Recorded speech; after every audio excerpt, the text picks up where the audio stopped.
Bonjour, soyez la bienvenue sur notre chaîne YouTube. Alors, si vous êtes nouveau, nous vous conseillons de vous abonner et d'activer la cloche de notification pour ne pas rater nos prochaines vidéos. Alors, si vous êtes toujours nouveau, nous vous conseillons de feuilleter sur notre chaîne YouTube pour suivre les anciens cours que nous avons déjà fait. C'est-à-dire, nous avons fait la leçon 1, la leçon 2, la leçon 3, la leçon 4. Alors, avant de nous joindre pour que nous continuions la leçon 5. Alors, si cela est fait, alors nous allons directement débuter notre leçon d'aujourd'hui. Avant toujours de débuter, nous rappelons que c'est un cours de mathématiques en classe de première scientifique ou bien en classe de première d'enseignement technique. Alors, si vous êtes un apprenant, nous vous invitons de vous concentrer et pour mieux suivre. Même si vous n'êtes pas un apprenant, même si vous êtes un père éducateur, nous vous conseillons de suivre le cours pour mieux expliquer à d'autres apprenants ou bien à d'autres personnes, ou bien pour enrichir votre QI, c'est-à-dire votre quotient intellectuel.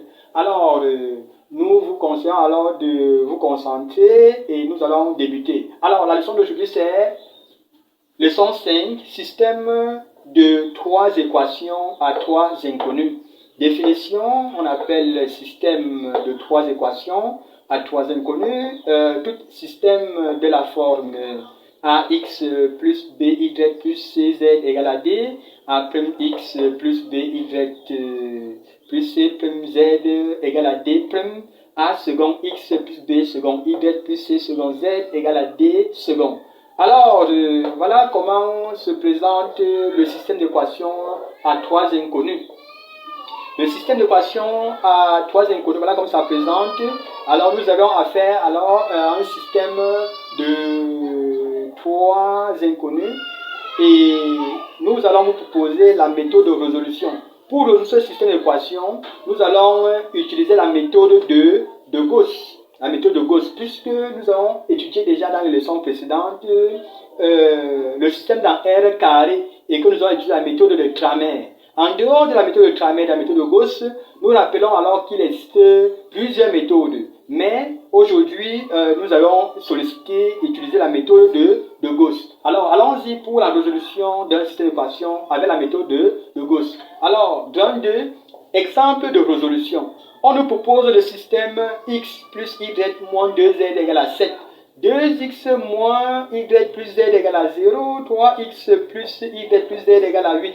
Alors, pour résoudre un système d'équations avec la méthode de Gauss, Gauss demande qu'il faut fixer les équations, c'est-à-dire il faut d'abord les numéroter. Alors, nous avons supposé que la première équation, nous allons nommer L1, la deuxième équation, nous allons nommer L2, et la troisième équation, nous allons nommer cette équation L3. Après avoir nommé ces équations, nous allons solliciter le mot L. La femme peut nommer le mot E. Pour dire E, veut dire équation E1, E2, E3. Donc là, c'est juste une numérotation. Et nous qui avons voulu appeler ça L. Alors, nous continuons dans l'explication. Nous disons tout à l'heure que, après avoir énuméré, c'est-à-dire ces équations, il faut choisir l'une des équations. Vous fixez cette équation. Alors, nous allons choisir une des équations que nous voulons. Parce qu'on n'impose pas l'équation que l'enfant doit fixer. Vous-même, vous fixez votre équation et vous continuez c'est-à-dire continuez la résolution. Nous allons fixer l'équation L1. L1, la première équation, L1. Nous fixons l'équation L1 et nous allons utiliser l'équation L1 pour réduire l'équation L2 pour réduire l'équation L3. Sauf que je me fais bien comprendre. Nous allons fixer l'équation L1. Et à partir de l'équation L1, nous allons réduire l'équation L2. À partir de l'équation L1, nous allons réduire l'équation L3. Passons à la résolution. Alors, nous avons dit que nous allons fixer l'équation L1. Et nous allons prendre l'équation L1 pour réduire l'équation L2. Donc, ça veut dire que nous allons utiliser l'équation L1 et L2. Voici le système que nous avons obtenu. C'est-à-dire, nous venons dans l'équation ci, nous retirons l'équation L1 et nous retirons l'équation L2. C'est ça que nous avons mis ici. Et nous multiplions la première équation par le coefficient moins 2 et la deuxième équation par le coefficient 1. Nous rappelons déjà que nous avons déjà expliqué comment on met les coefficients devant un système pour résoudre. Suivez les anciennes vidéos si vous êtes nouveau. vous allez comprendre comment nous avons mis les coefficients ici, moins 2 et 1. Sinon, c'est très simple. Alors, après avoir utilisé les coefficients moins 2 et 1, vous multipliez la première équation par moins 2, vous multipliez la deuxième équation par 1. Vous allez obtenir le système suivant. C'est le système suivant que vous obtenez. Après avoir obtenu ce système, vous réduisez. Moins 2 plus 2, ça fait 0. Moins 2, moins 1, ça fait moins 3. 4 plus 1, ça fait 5. Moins 14 plus 0, ça fait moins 14. Là, nous obtenons l'équation L2'. Vous voyez que, pouvez-vous constater avec moi que l'inconnu x s'est annulé. Alors, on a une équation à deux inconnus que nous nommons l'équation L2'. Donc, à partir de l'équation L2, nous avons obtenu l'équation L2'. Nous continuons toujours la réduction de l'équation L1 et l'équation L3. Voici l'équation L1, voici l'équation L3. L3, c'est ça. Donc, c'est ça que nous recopions encore ici. Nous multiplions la première équation par le coefficient moins 3 et la deuxième équation par le coefficient 1. Vous faites la multiplication, vous obtenez l'équation, le système suivant.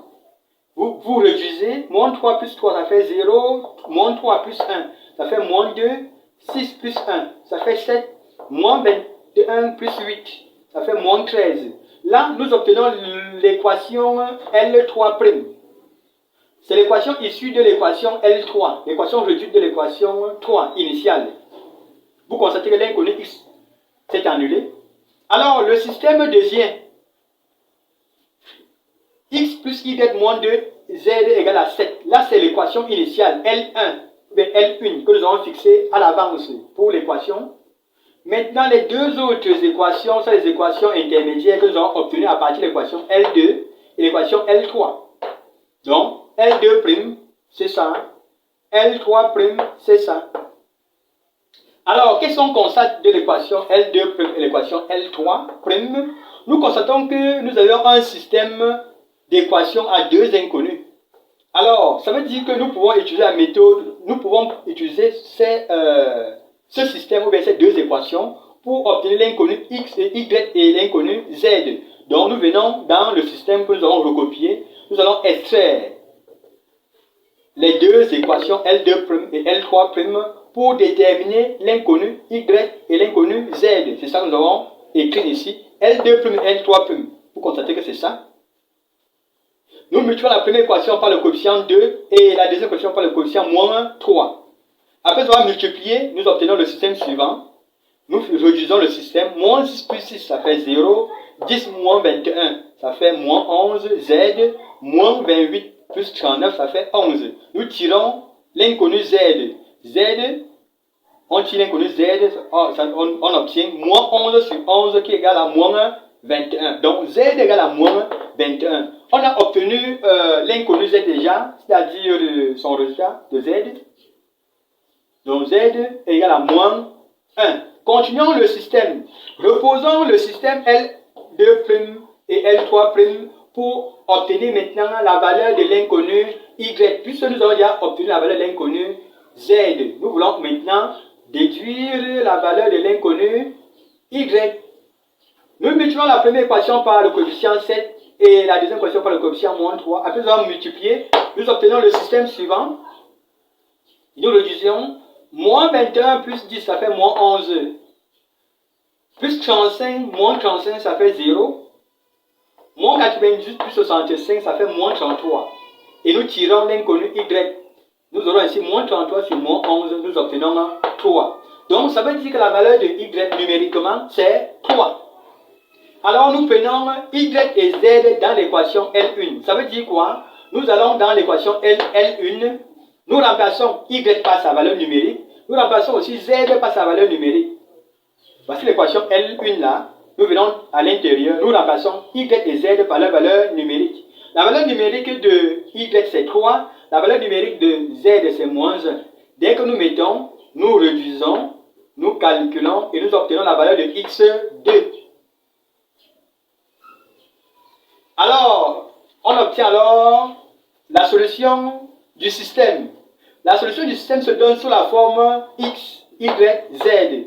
X, Y, Z. La valeur de X c'est 2, la valeur de Y c'est 3 et la valeur de Z c'est moins 1. C'est sous forme de couple.